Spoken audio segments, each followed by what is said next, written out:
Assalamualaikum warahmatullahi wabarakatuh.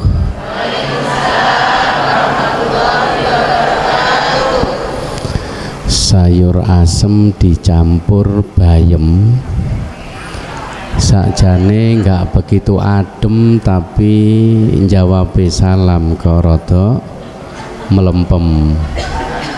Ngapunten Bapak Ibu sing jawab salame kurang semangat, tak dongakno nek mulih muga-muga sandale ilang sisih.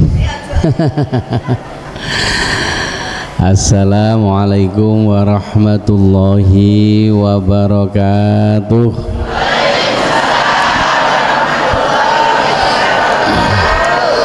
Bismillahirrahmanirrahim. Alhamdulillahi rabbil alamin. Allahumma salli ala sayyidina Muhammadin abdika wa nabiyyika wa rasulikan nabiyyil ummiyyi wa ala alihi wa sahbihi wa sallim tasliman biqadri azamati dzatika fi kulli waqtin wa hin. Amma ba'du. Kepada Bapak Takmir Masjid, segenap pengurus semuanya yang kami hormati, Bapak Ibu, para jamaah Masjid Al-Falah rahimakumullah yang kami hormati, dan juga ibu-ibu napa mbak-mbak niki grup sholawat Nurul Qalbi yang kami hormati. Syukur alhamdulillah pada pagi ini kita bisa bersilaturahim kembali dalam keadaan sehat walafiat. Mudah-mudahan silaturahim kita pagi ini disertai hidayah dan ridhonya Allah. Semua hajat kula panjenengan sedaya muga-muga dikabulkan dan diridhoi oleh Allah. Semua kesulitan kita diberikan kemudahan dan jalan keluar oleh Allah. Diparingi rumah tangga sing sakinah mawaddah warahmah, putra putri anak cucu kula panjenengan sedaya muga-muga dijadikan minas sholihin minas sholihat, ilmunya manfaat barokah, dan muga-muga kalaulah suatu saat nanti kula panjenengan sedaya dipanggil oleh Allah, muga-muga dalam keadaan husnul khotimah. Ala hadhin niyyah wa likulli niyyatin sholihah wa li hajatina wa hajatikum lana wa lahumul fatihah. A'udzu billahi minasyaitonir rajim. Bismillahirrahmanirrahim. Alhamdulillahi rabbil alamin, arrahmanir rahim, maliki yaumiddin. Iyyaka na'budu wa iyyaka nasta'in. Ihdinas siratal mustaqim, siratal ladzina an'amta 'alaihim ghairil maghdubi 'alaihim waladdallin. Amin. Bapak Ibu, terus terang saya sangat bersyukur dan bahagia sekali pagi ini karena bisa ketemu panjenengan semua. Pak Syakur membeli galah. Nah, sing bareng cakepe. Ayo ulangi. Pak Syakur membeli galah. Di tengah jalan ketemu Yai Hambali. Kita ucapkan syukur alhamdulillah pagi ini bisa bertemu kembali. Alhamdulillah. Pagi ini sengaja saya pakai baju putih karena saya punya alasan. Seorang patih membawa kedondong makan tahu di dekat kanal. Saya pakai baju putih bukannya sombong, cuma ingin ngasih tahu harganya mahal. Pre Muhammad. Bapak Ibu yang kami hormati, subhanallah, tidak terasa ternyata wisata rohani pagi ini sudah berumur 17 tahun. Saya teringat entah beberapa tahun yang lalu itu masih di masjid yang bawah itu, di sampingnya ada ruang takmir, ibu-ibu sampai menggelar kelasa, apa kelasa itu gelar tikar di depan sana. Ya Allah ya Rahman, kita syukuri sampai hari ini kita dipanjang umur yang barokah, sementara mungkin banyak seusia Bapak Ibu yang sudah dipundhut kali Gusti Allah. Bahkan para ustadz kiai yang mengisi di sini, tadi informasi dari ustadz panitia Pak Takmir itu ada 25 yang sudah dipanggil oleh Allah. Muga-muga mereka semua dulur kita, sahabat kita, guru-guru kita yang telah dipanggil lebih dulu diampuni dosanya oleh Allah, diterima amal solehnya, dan kula panjenengan semua diberikan panjang umur yang barokah, sehat lahir batin, dan kalaulah nanti dipanggil oleh Allah muga-muga husnul khotimah dan dipertemukan kembali di surganya Allah. Amin ya rabbal alamin. Bapak Ibu, Kanjeng Nabi niku nate dawuh mengeten, wa idza marartum bi riyadil jannati farta'u. Wahai sahabatku, nek awakmu kabeh jalan-jalan melewati taman surga, maka makan dan minumlah hidangan di dalamnya sepuasnya. Kanjeng Nabi posisi taksik ten alam donya, tiba-tiba dawuh mekaten, spontan para sahabat lajeng tanglet, qalu wa ma riyadul jannati ya Rasulullah. Apa yang panjenengan maksud dengan taman surga itu ya Rasulullah? Qala khilaqudz dzikri wa fi riwayatin ukhra majalisul ilmi. Yang dimaksud taman surga adalah majelis-majelis zikir dan termasuk pula majelis-majelis ilmu. Dan kita tadi mulai pagi sampai dimulai ngaji kita berzikir dengan membaca sholawat Nabi. Mudah-mudahan kula jenengan kelak diizinkan bertemu baginda Rasulullah sallallahu alaihi wasallam. Allahumma amin. Jadi Bapak Ibu sekali lagi, majelis kula jenengan khususnya jamaah Masjid Al-Falah setiap hari Ahad kumpul di sini itu laksana kita kumpul di taman surga. Hadis ini sama persis dengan pengertian hadis yang ditulis di depan gerbang pintu Raudhah Masjid Nabawi. Niku ada kalimat begini, ma baina baiti wa mimbari raudhatun min riyadil jannah. Antara rumahku dan mimbarku tempat berkhutbah dawuh Kanjeng Nabi adalah raudhatun min riyadil jannah, merupakan salah satu taman dari taman-taman surga. Cuma pengertian taman surga di dalam hadis ini namun ada satu di dunia, yaitu di mana? Yang dikenal dengan sebutan Raudhah. Raudhah niku ada di mana Bapak Ibu? Di Masjid Nabawi. Masjid Nabawi niku ten pundi? Madinah. Madinah itu di mana? Kulone Madiun. Nggih. Lurus terus.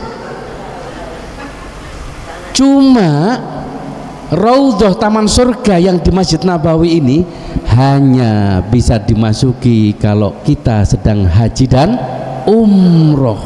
Nah, taman surga bagi yang belum ditakdirkan bisa berangkat haji umroh adalah senang datang ke majelis zikir, senang datang ke majelis ilmu seperti ini. Moga-moga dipertemukan sampai nanti di Raudhah, di akhirat, di taman surga yang sebenarnya di sisi Allah. Amin ya rabbal alamin. Saya doakan semuanya yang hadir ditakdirkan bisa berangkat haji umroh bersama. Allahumma. Sing nomor kalih Kanjeng Nabi dawuh, man salaka thariqan yaltamisu fihi ilman sahalallahu lahu thariqan ilal jannah. Sapa wonge sing melangkahkan kakinya menuju majelis ilmu seperti Bapak Ibu pagi ini dengan niat ngaji golek ilmu, sahalallahu lahu thariqan ilal jannah, maka Allah akan memudahkan jalan baginya kemana? Kemana? Ke surga. Jadi pada hakikatnya Bapak Ibu yang setiap akad hadir di majelis ini podo karo mendaftarkan diri agar dicatat oleh malaikat sebagai calon-calon penghuni surga. Allahumma amin. Bapak Ibu yang kami hormati, karena itulah mbok menawa panjenengan yang tidak ada uzur, sing boten sakit, punya kesempatan, muga-muga saged istiqomah di masjid yang mulia dan tercinta Al-Falah ini sampai nanti Allah memanggil kita semua. Allahumma amin ya rabbal alamin. Bapak Ibu, saya ingin mengawali ngaji niki dengan memberikan satu amalan. Kebetulan keterangan ini saya dapat berdasarkan kitab Nasoihul Ibad yang ditulis oleh Syekh Al-Imam An-Nawawi Al-Bantani. Imam Nawawi mengutip satu perjalanan spiritual seorang ulama besar kekasih Allah, wali Gusti Allah, ingkang asmo Syekh Abu Bakar Asy-Syibli atau yang dikenal dengan sebutan Imam Asy-Syibli. Imam Asy-Syibli ini Bapak Ibu punya guru namanya Syekh Junaid Al-Baghdadi dan juga Syekh Al-Imam Al-Mujahid. Syekh Mujahid ini santrinya banyak, jamaahnya juga kata, tapi hanya Imam Asy-Syibli yang istimewa di dalam hati beliau. Suatu ketika Imam Asy-Syibli ini datang sowan kepada Syekh Ibnu Mujahid. Tiba-tiba beliau bangkit dari tempat duduknya, kemudian menghampiri Imam Asy-Syibli, merangkul dan mencium keningnya. Dirangkul, diambungi, ngoten. Seperti seorang ayah atau ibu yang lama kangen nggak ketemu putra putrinya yang mungkin mondok jauh. Jadi diambungi, dirangkul, dan niki mboten dilakukan kepada jamaah dan santri lainnya, hanya kepada siapa? Imam Asy-Syibli. Karena mereka dimuliakan dan diistimewakan. Akhirnya Asy-Syibli ini tanya kepada gurunya, Syekh, kenapa panjenengan mengistimewakan aku seperti ini? Beliau menjawab, aku ingin melakukan seperti yang dilakukan oleh Rasulullah Sallallahu Alaihi Wasallam kepadamu. Pernah aku mimpi ketemu Rasulullah, aku melihat Rasulullah merangkul dan mencium keningmu. Akhirnya aku tanya kepada Rasulullah, ya Rasulullah, panjenengan kelihatannya begitu senang dan cinta kepada Asy-Syibli. Apa kelebihan Asy-Syibli ini? Waktu itu Rasulullah jawab, aku senang dan cinta kepada Asy-Syibli karena setiap habis sholat Asy-Syibli ini membaca 2 ayat yang terakhir dari surat At-Taubah. Ada yang hafal? Tasundi? Nah, laqad ja'akum. Ayo dibaca bersama-sama Bapak Ibu. A'udzubillahi minasyaitonir rajim. Laqad ja'akum rasulun min anfusikum azizun 'alaihi ma 'anittum harisun 'alaikum bil mu'minina raufur rahim. Fa in tawallaw faqul hasbiyallahu la ilaha illahu alaihi tawakkaltu wa huwa rabbul arsyil azim. Nek mboten hafal, habis sholat buka Quran surat At-Taubah yang terakhir. Kemudian setelah membaca 2 ayat yang terakhir surat At-Taubah, dia tidak lupa selalu membaca sholawat kepadaku, sallallahu alaika ya Muhammad. Kalau tanpa alaika, sallallahu ala Muhammad. Ayo dibaca sama-sama, sallallahu ala Muhammad, sallallahu alaihi wasallam, sallallahu ala Muhammad, sallallahu alaihi wasallam.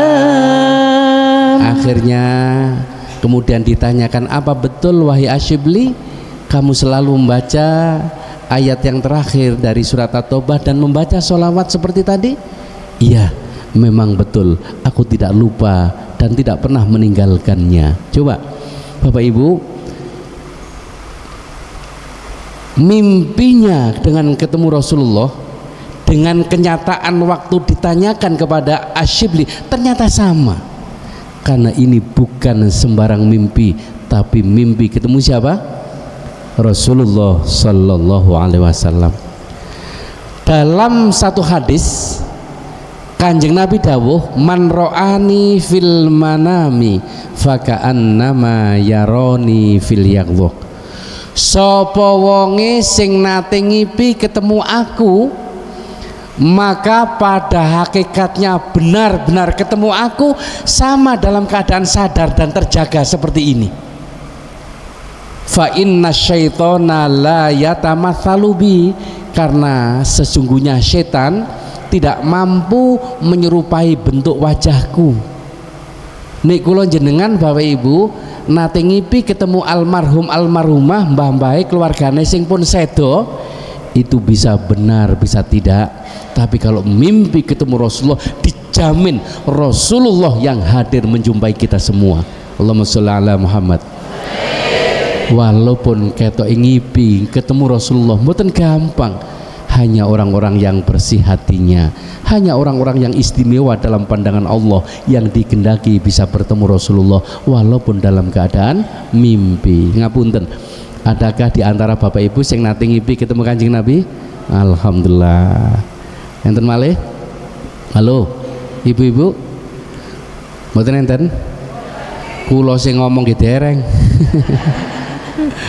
Masya Allah.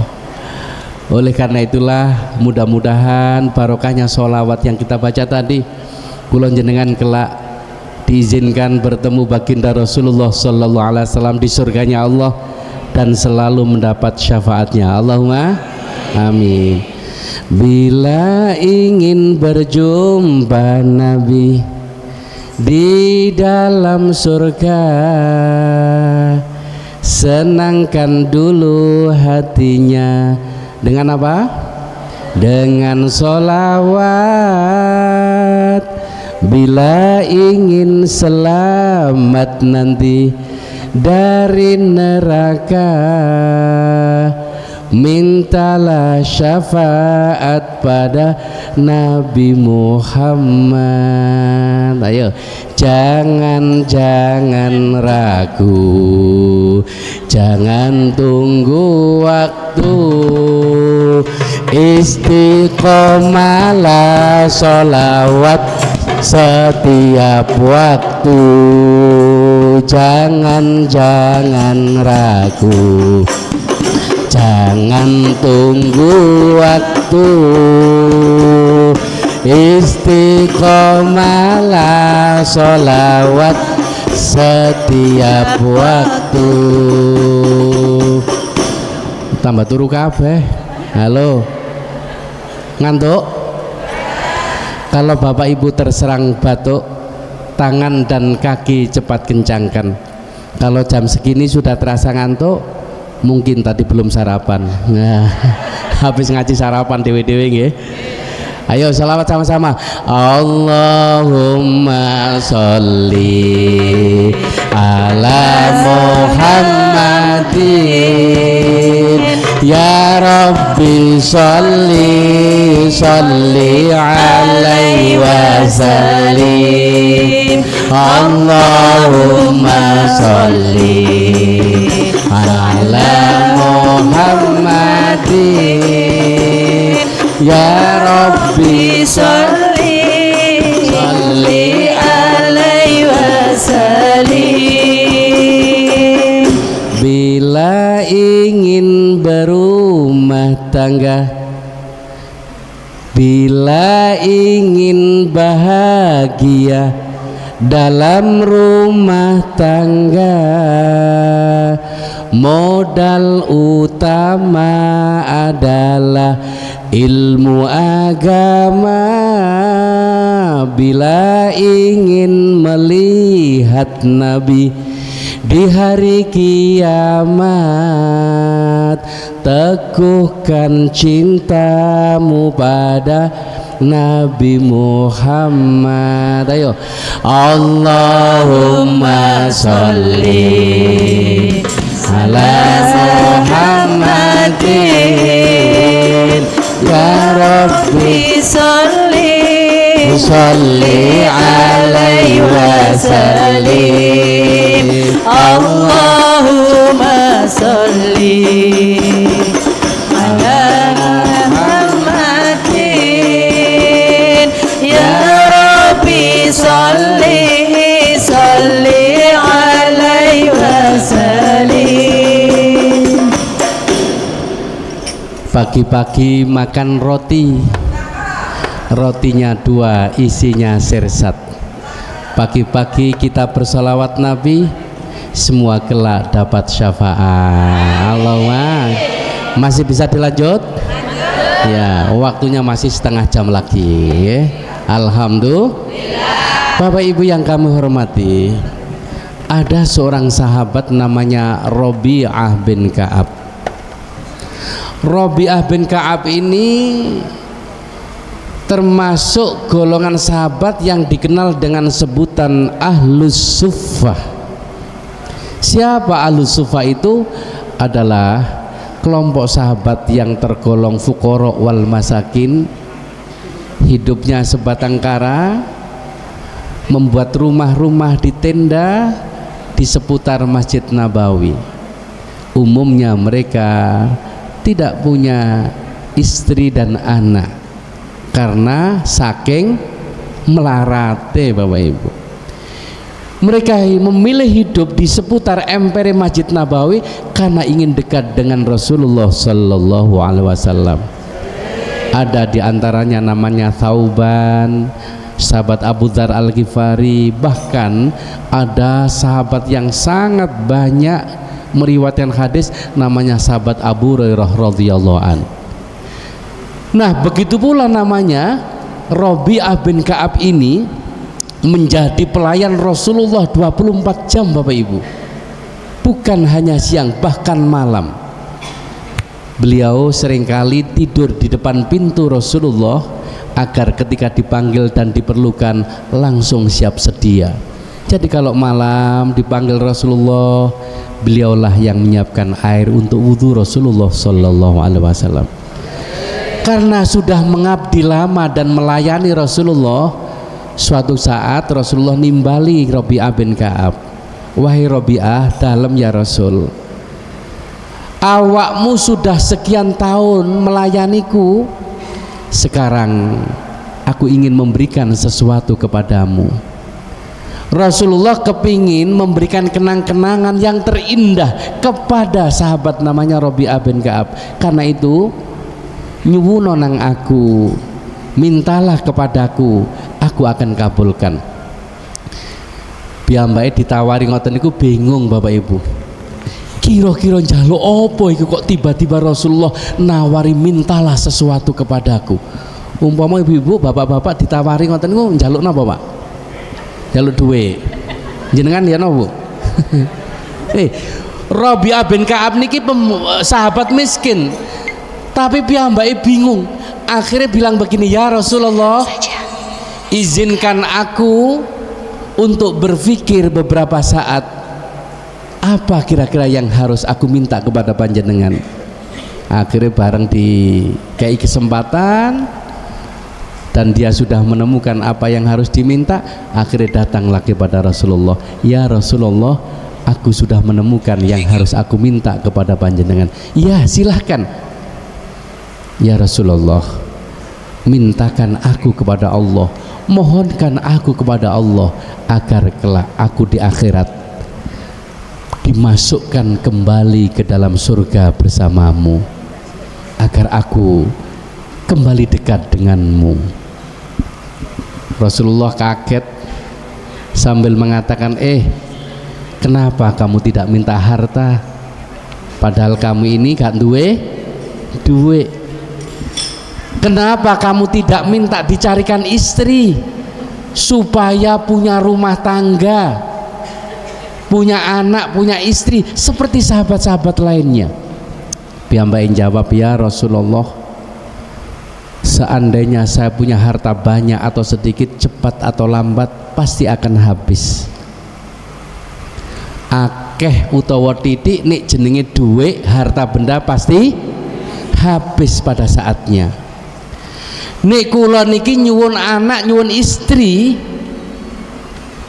akhirnya kula berpikir suatu saat nanti kami pun akan berpisah dengan mereka. Nggih napa mboten? Karena itu aku minta sesuatu yang berharga dan yang kekal. Aku ingin dimasukkan surga sehingga bisa bersamamu kembali. Bareng dijawab kaya ngeten iki Bapak Ibu, akhirnya Kanjeng Nabi dawuh, fa'inni bikathrati sujud. Baik kalau begitu, bantulah aku untuk mewujudkan keinginanmu itu dengan memperbanyak sujud kepada Allah. Nah, Bapak Ibu yang kami hormati, ternyata salah satu solusi untuk menyelesaikan persoalan hidup, mbok menawa kula jenengan punya keinginan apapun, jangan lupa memperbanyak doa melalui sujud kepada Allah Subhanahu wa ta'ala. Karena itu saya menemukan satu kalimat yang luar biasa di dalam kitab Ruhul Ma'ani yang ditulis oleh Sayyid Mahmud Al-Alusi atau yang dikenal dengan sebutan Imam Al-Alusi. Di dalam kitab ini disebutkan as-shalah mi'rajul mu'minin. Salat adalah merupakan mi'rajnya orang mukmin. Nek Kanjeng Nabi diperjalanankan oleh Allah dari Masjidil Haram ke Masjidil Aqsa, lajeng naik ke Sidratul Muntaha. Peristiwa itu disebut Isra, dan di langit ketujuh Kanjeng Nabi kepanggih sinten Bapak Ibu? Ketemu Allah, dan kemudian turun ke bumi membawa amanah nopo? Perintah sholat 5 waktu. Karena itulah kemudian Allah berfirman, ya ayyuhalladzina amanu ista'inu bis-sabri was-shalah innallaha ma'as-sabirin. Nek kula jenengan nggak ada masalah, sedang mendapatkan cobaan dan ujian, mengalami persoalan dalam hidup yang tidak mengenakkan, susah, minta tolonglah kepada sinten? Allah. Masalah sing kula jenengan hadapi, alami, itu harus dihadapi bisobri, dengan hati yang sabar. Wassalah, ketika kula jenengan sudah berusaha sekuat tenaga dengan daya dan pikiran, ternyata masalahnya gak hilang-hilang, gak diselesaikan oleh Allah, jangan putus asa, harus tetap dengan sabar. Tapi jangan diatasi sendiri Bapak Ibu, libatkanlah Allah di dalamnya dengan melakukan wassalah. Dengan apa? Sholat. Karena itu Kanjeng Nabi mengajarkan datang kula panjenengan nek seret rezekine mungkin utangi gurung iso lunas, kalau matahari sudah meninggi seperti ini kita dianjurkan salat napa? Salat duha. Dan doanya langsung diajarkan Kanjeng Nabi, Allahumma in kana rizki fis samai fa anzilhu. Ya Allah, jika rizkiku masih ada di awang-awang langit, turunkanlah. Wa in kana fil ardi fa akhrijhu. Jika rizki kula niki masih ada di dalam perut bumi, keluarkanlah. Wa in kana ba'idan faqribu. Nek rizki kula niku tebih, dekatkanlah. Wa in kana haraman fatahhirhu. Jika rizki kula niki kecampuran hal-hal yang tidak baik, yang haram, bersihkanlah, sucikanlah ya Allah. Itulah Bapak Ibu. Begitu pula nek kula jenengan bingung bimbang, misale anak ini kepingin sekolah ten Surabaya, sementara konco-koncone nek senten Malang, bingung. Atau mungkin kathah sing ngelamar dan wong hebat-hebat kabeh, wong sukses kabeh, padahal tidak semua dipilih. Hanya untuk menentukan pilihan, kula jenengan dianjurkan sholat napa? Istikharah. Kalau suatu saat nanti ada paceklik, para petani tidak bisa bercocok tanam, mergo mboten enten Jawa, semua kelaparan, kita dianjurkan sholat minta hujan. Namanya sholat napa? Istisqa. Supaya kula jenengan diangkat derajatnya, dimudahkan urusannya. Kalau malam minimal 2 rakaat saja. Dianjurkan sholat napa? Tahajud, sholat. Oleh karena itulah Bapak Ibu yang kami hormati, di dalam satu hadis Kanjeng Nabi dawuh, aqrabu ma yakunul abdu min rabbihi wa huwa sajidun. Suasana di mana seorang hamba yang paling dekat dengan Allah adalah tidak lain kecuali wa huwa sajidun, ketika dia sedang sujud. Fa'akhirud doa, kata Nabi. Oleh karena itu di saat sujud inilah kula jenengan diperintahkan untuk memperbanyak doa. Lah nate enten sing tanglet ngeten Bapak Ibu, Ustaz, kira-kira donga napa? Padahal doa yang sudah selama ini diajarkan ketika sujud adalah membaca napa? Subhana rabbiyal a'la wa bihamdi. Bolehkah Ustaz ketika sujud niki kula ndonga njaluk supaya sesuai dengan masalah yang kita hadapi, nyuwun datang Gusti Allah dengan bahasa Jawa krana memang wong Toban asli. Halo. Pertanyaannya, ketika kula jenengan dalam sholat, bolehkah berdoa dengan bahasa Jawa? Halo, boleh? Kalau bapak-bapak boleh napa mboten? Wah, boleh kabeh. Niki dalam sholat, ya ada 2 pendapat. Menurut ulama Syafi'iyah, imamnya adalah Imam Syafi'i, mereka mengatakan karena ini dalam sholat, dan sholat itu adalah aqimis sholata lidzikri, hubungan kita hablum minal, hubungan sesama Allah, dan tidak sama sekali ada kaitannya dengan hablum minan nas, maka tidak boleh berdoa dengan kalimat dan bahasa seperti omong-omongan ambek menungso liyane.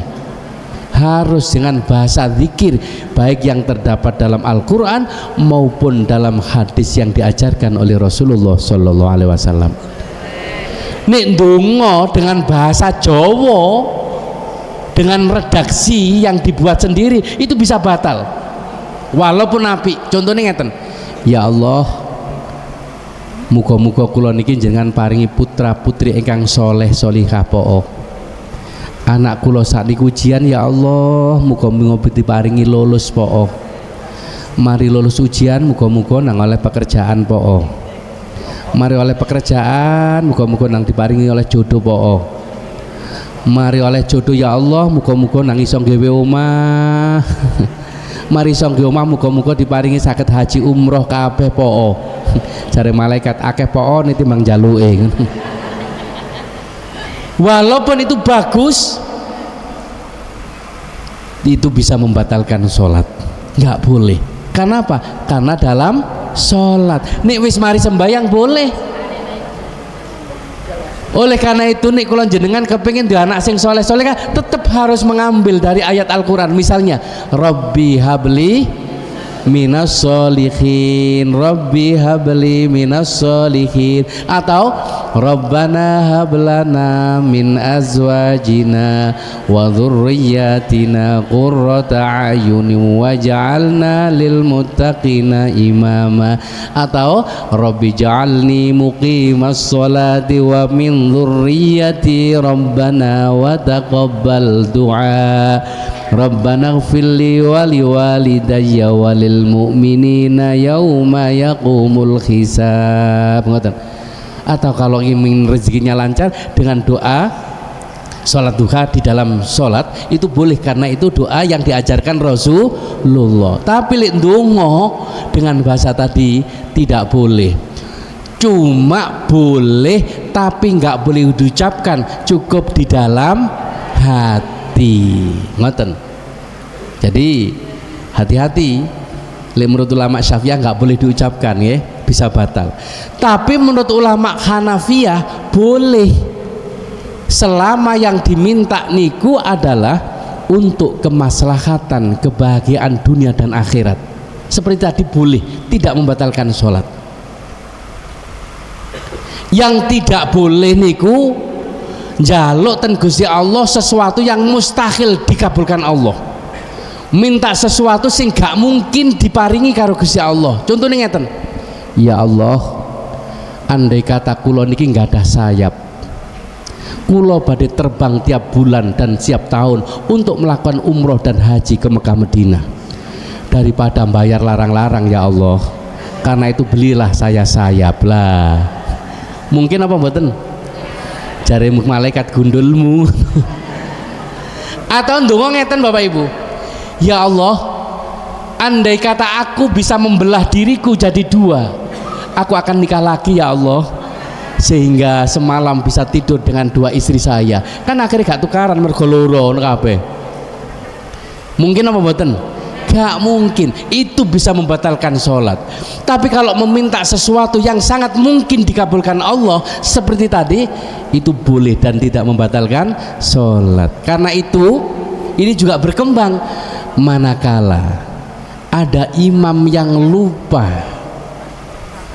misalnya kurang 1 rakaat atau lupa tidak membaca Fatihah, enten apa mboten? Kan kadang-kadang enten sing imam lali nggih. Maka yang ditolerir, yang boleh untuk mengingatkan imam itu tetap bahasa zikir kata Imam Syafi'i. Nggak boleh dengan bahasa lain. Karena kita sedang hablum minal, nggak boleh dengan ungkapan-ungkapan bahasa seperti ngomong-ngomong ambek menungso. Sehingga kula jenengan nek ana imam salah, cukup dengan mengingatkan dengan kalimat napa? Subhanallah. Cuma nek imam wis subhanallah bolak-balik gak nyaut, terus terus pundi? Halo? Nah, inilah yang jadi persoalan. Sebab enten peristiwa ten gene Jemur gen kula Surabaya niku. Dilalah waktu niku pas Ramadan. Imame niki sudah dijadwal Bapak Ibu. Dilalah mboten dugi, akhirnya Mbah Sepuh sing biasa ngimam rawatib niku maju menggantikannya. Umume wong NU iku tan rawahe 20. Nggih napa mboten? Nek 20 biasae rada cepet. Surat yang pertama yang dibaca napa? Alhaakumut takatsur, terakhir mesti tabat yada abi lahabi wa tab. Dilalah mbah niki nggih mungkin kesusu. Begitu takbir Allahu Allahu akbar, bismillahirrahmanirrahim, alhaakumut takatsur. Gak diwaca Fatihah. Lu spontan jamaah niku langsung jawab subhanallah ngoten. Mbak mikir, oh mungkin kecepetan, akhirnya rada dipelankan ritmenya. Bismillahirrahmanirrahim, alhaakumut takatsur, langsung nyaut subhanallah ngoten. Jadi mengingatkan ini menyesuaikan dengan ritme dan irama mbah sing imam niki. Dadak suwe-suwe meneng akhir-akhire noleh, aku lho salah apa jare ngono. Akhirnya buyar kabeh. Gurung Fatihah mbah jare. Oleh karena itulah Bapak Ibu yang kami hormati, manakala terjadi peristiwa seperti ini di dalam rangka menjaga kemaslahatan dan keberlangsungan jamaah supaya tidak kacau, ulama Hanafiyah membolehkan mengingatkan imam meskipun dengan bahasa ajam. Bahasa ajam itu bahasa kula jenengan dhewe. Nek wong Jawa ya cara Jawa, cuma nggak boleh lebih dari 2 kata. Misalnya ngeten, gurung Fatihah. Nah, gurung Fatihah kan 2 kalimat, 2 kata. Tapi nek ditambahi gurung Fatihah blok, lah ana bloke. Iku batal iku. Kejagegeran. Lah. Ngerti Bapak nggih? Oleh karena itulah ketika kita punya masalah, maka kita memohon kepada Allah, memperbanyak doa di dalam sujud. Bapak Ibu yang kami hormati, kita harus yakin bahwa setiap doa kita yang kita panjatkan kepada Allah pasti dikabulkan Allah Subhanahu wa ta'ala. Bukankah Allah telah berjanji dalam firman-Nya, ud'uni astajib lakum, berdoalah kepadaku, mintalah kepadaku, astajib lakum, pasti aku kabulkan, aku ijabahi. Cuma pertanyaannya Bapak Ibu, apakah yang disebut dengan terkabulnya doa itu Gusti Allah akan selalu menuruti sesuai dengan yang kita minta? Halo? Dalam hal ini ada seorang ulama besar bernama Syekh Ibnu Athaillah As-Sakandari. Dalam kitabnya Al-Hikam beliau mengatakan begini, rubama a'taqallahu famana'aka, terkadang Allah memberimu tapi berupa penolakannya terhadapmu. Wa rubbama mana'aka fa'ataka, begitu pula sebaliknya, terkadang Allah menolakmu tapi hakikatnya adalah memberimu. Wa idza kasyafalakal hikmata fil man'i adal man'u ainul 'atha, manakala engkau dibukakan pintu hikmah oleh Allah, engkau akan faham dan mengerti bahwa penolakan Allah itu adalah wujud pemberian Allah yang terbaik untukmu. Bapak Ibu, halo? Pun ngantuk apa dereng? Kurang titik ya? Masih bisa dilanjut? Ya. Mutiara hikmah Syekh Ibnu Athaillah ini ada 2 kalimat yang bertentangan, yang kontradiktif. Dos pundi kula jenengan sedaya saged memahami kalimat Allah memberi tapi berupa penolakan, Allah menolak tapi hakikatnya memberi. Oleh karena itu saya ingin cerita peristiwa.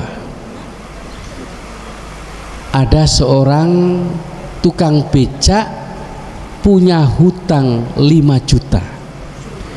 5 juta bagi tiang becak niku kathah napa titik? Kathah. Umpama becake didol dinyaure gorong karuan lunas, ngene apa mboten? Tapi piyambake niku rajin jamaah salat 5 waktu. Bahkan sebelum subuh selalu datang mengawali di masjid. Sambil menunggu datangnya waktu subuh, beliau sholat tahajud dan berdoa. Di dalam sujudnya selalu ndonga, ya Allah, muga-muga kula niki jenengan paringi saged nyaur utang. Syukur-syukur ya Allah, muga-muga sing disauri gak gelem nrimo. Ngoten nggih. Jenenge ndonga. Begitu habis sholat subuh pulang, kebetulan rumahnya itu di seberang jalan, kayak ngeten ini kan jalan raya nggih, di depannya itu. Mungkin piyambai pikirannya galau sumpek, mungkin gak tolah-toleh bapak ibu kesusu, dadak diserempet mobil, piyambai iku jatuh, kemudian kakinya retak. Piyambai nangis, ya Allah, kulo nyaun nyoba setiap hari berdoa, setiap hari tahajud, setiap sujud saya memohon kepadamu agar lunas utang kuro, gurung hasil, malah sikil retak. Jare sing nabrak sakjane gak banter Ustad, cuma mungkin balung tuwo. Akhirnya waktu niku jatuh kak apa balungnya retak, gak iso melampah bapak ibu. Akhirnya kemudian diangkat, dimasukkan mobil, dibawa ke rumah sakit. Secara akal wong sikile retak dioperasi tambah bayar napa mboten? Gurung lunas malah bayar jutaan.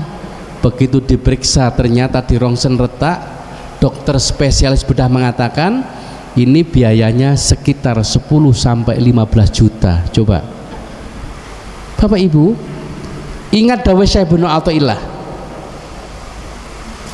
ketika engkau diberikan ilmu hikmah oleh Allah, engkau akan faham dan mengerti bahwa penolakan Allah itu adalah wujud pemberian Allah yang terbaik untukmu.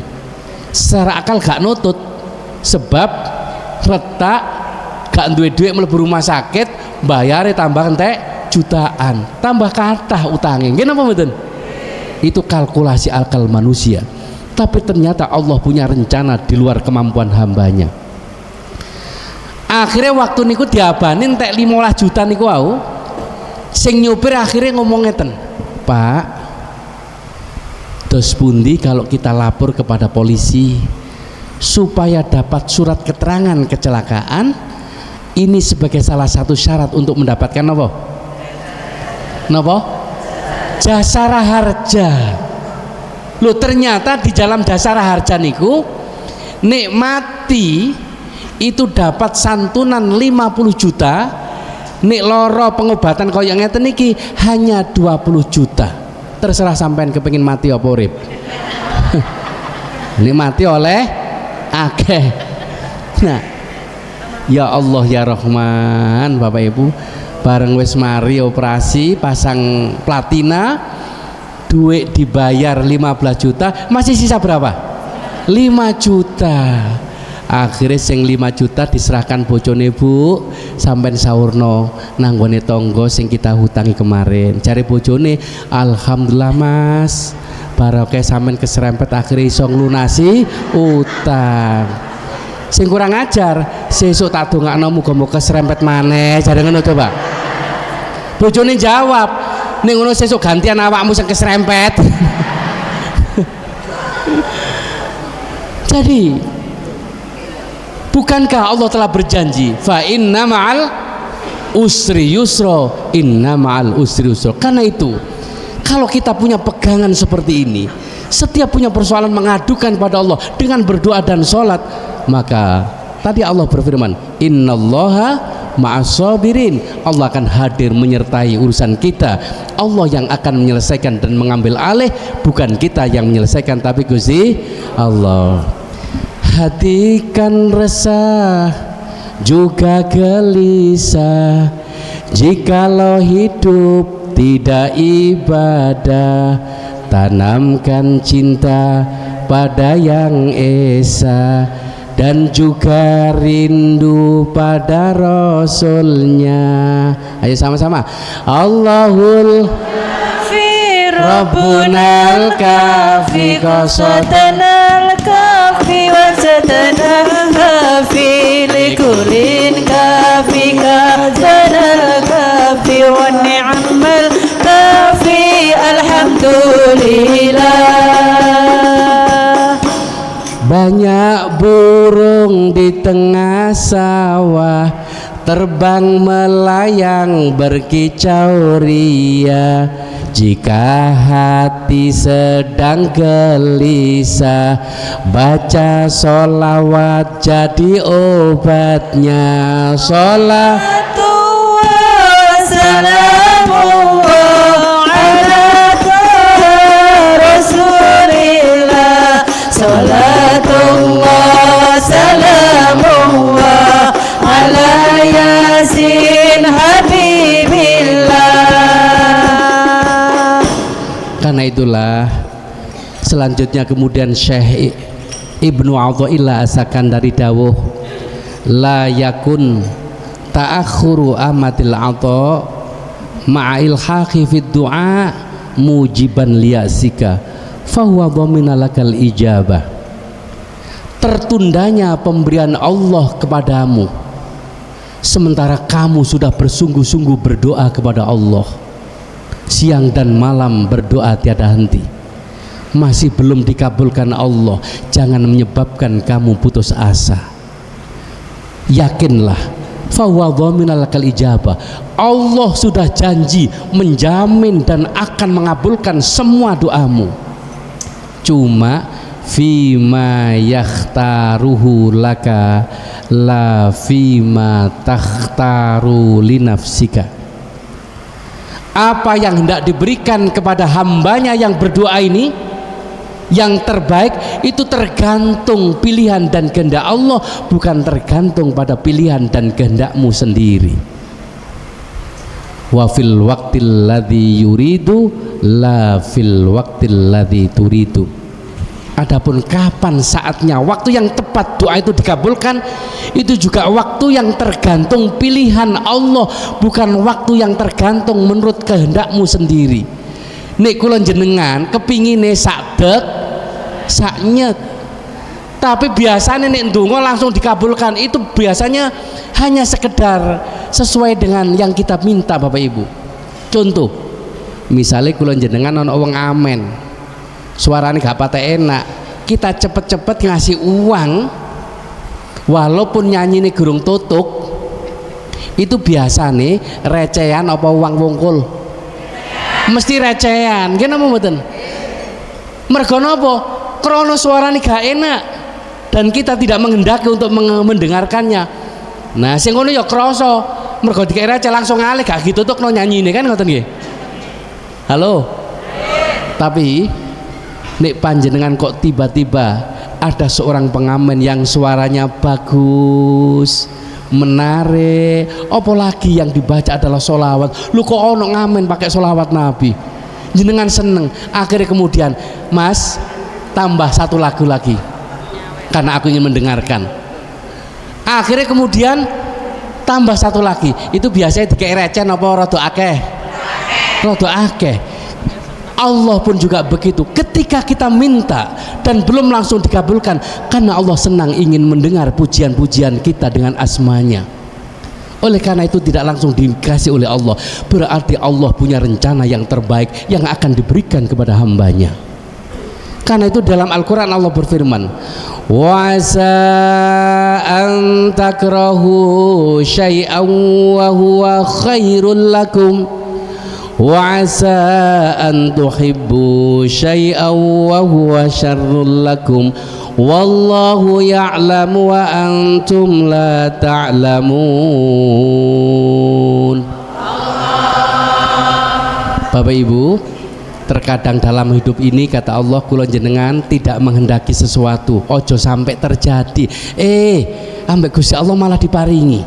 Enten sak menikahi sing kepengin loro, kabeh mesti kepengin sehat, seger waras, duwe akeh kan, ngoten nggih. Enten sing kepengin sikile keserempet mobil ben utang lunas, mboten enten. Tapi justru dengan cobaan dan ujian keserempet loro niki, berarti Allah akan memberikan yang terbaik di luar dugaan kita. Umpama gak keserempet iso utang lunas ta, nggih napa mboten? Karena itulah sekali lagi fa inna ma'al. Begitu pula sebaliknya, ketika kita punya keinginan sudah berusaha maksimal, direwangin donga gak leren-leren. Allah Maha tahu. Nek kabeh semua doa kita dikabulkan sesuai dengan yang kita minta, usaha kita sukses sesuai dengan yang kita harapkan, Allah Maha tahu. Nek kabeh dikei justru akan menimbulkan malapetaka di kemudian hari. Karena itu Allah memberikan pilihan yang terbaik. Kula jenengan duwe anak cilik nuwangis njaluk mercon kepengin nyumet dhewe. Pareng napa mboten? Ibu yang baik pasti bilang, "Le, ojo mercon pentolae," kan ngoten nggih. Tapi arek nangis. Ketika anak nangis njaluk mercon gak dikasih ini dan kita tidak menurutinya, apakah karena saking sayangin apa karena benci? Karena sayang. Sebab kita tahu nek kapan mercon iki disumet iso keberdosan, bahaya kan ngene mboten. Sehingga ibu yang baik saiki ndelok teko doan sik, engko enek wis gede kan mboten. Oleh karena itulah di saat kita berdoa dan belum membuahkan hasil, kata Syekh Mutawalli Asy'arawi, beliau mengatakan, ketika engkau berusaha dan berdoa tiada henti belum membuahkan hasil, jangan sekali-kali mengatakan doaku gagal, doaku ditolak oleh Allah. Tapi katakanlah, Allah masih memiliki waktu yang tepat, Allah masih memiliki apa yang terbaik yang akan diberikan kepada hambanya. Nek kula jenengan sedaya faham bahwa semua yang terjadi dalam hidup ini, baik maupun buruk, apa yang menyenangkan atau yang menyusahkan kita, itu hakikatnya adalah terbaik menurut Allah, maka kita tidak akan pernah mengeluh dan tidak akan pernah bersusah hati, apalagi putus asa. Yang ada hanyalah syukur, alhamdulillah. Karena itu ada lagu yang luar biasa dari Opi yang mengingatkan kita agar senantiasa berdoa, bersujud dan bersyukur kepada Allah. Bersujud kepada Allah, bersyukur sepanjang waktu, setiap nafasmu, seluruh hidupmu, semoga diberkahi Allah.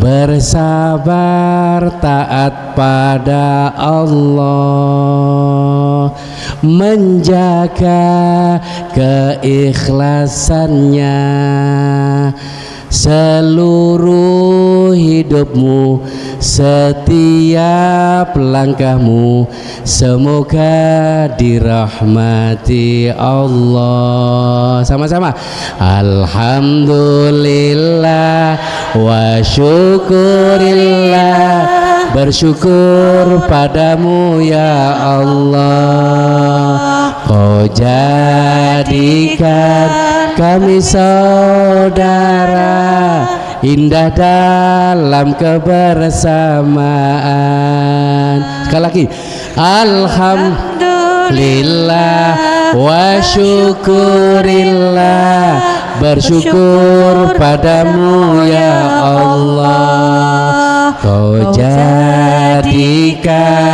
kami saudara, indah dalam kebersamaan. Alhamdulillah, persis jam 7. Mudah-mudahan apa yang saya sampaikan ini menjadi keterangan yang manfaat dan barokah, disertai hidayah dan ridhonya Allah, dan suatu saat bisa ketemu kembali. Allahumma amin. Al-Fatihah. A'udzubillahi minasyaitonirrajim. Bismillahirrahmanirrahim. Alhamdulillahi rabbil alamin. Maliki yaumiddin. Iyyaka na'budu wa iyyaka nasta'in. Ihdinas siratal mustaqim. Siratal ladzina an'amta 'alaihim ghairil maghdubi 'alaihim waladdallin. Amin. Allahumma shalli 'ala sayyidina Muhammad walhamdulillahi rabbil alamin. Rabbana ighfir lana wali walidina warhamhum kama rabbawna shighara. Rabbana atina fid dunya hasanah wa fil akhirati hasanah wa qina adzabannar. Allahumma barik lana fi rajaba wa sya'bana wa balighna ramadhana waghfir lana dzunubana wa sallallahu ala sayyidina Muhammadin walhamdulillahi rabbil alamin. Akhirnya mentari pagi bersinar cerah, pohon cemara menjulang di taman. Barangkali ada kesalahan diri yang membuat Bapak Ibu marah, mohon maaf mumpung ada kesempatan. Kalau Bapak Ibu suka minum jamu, jangan lupa diaduk dengan kayu walaupun kita semua jarang ketemu, aku ucapkan tetap I love you. Nah, assalamualaikum warahmatullahi wabarakatuh. Waalaikumsalam. Muhammad. Sallallahu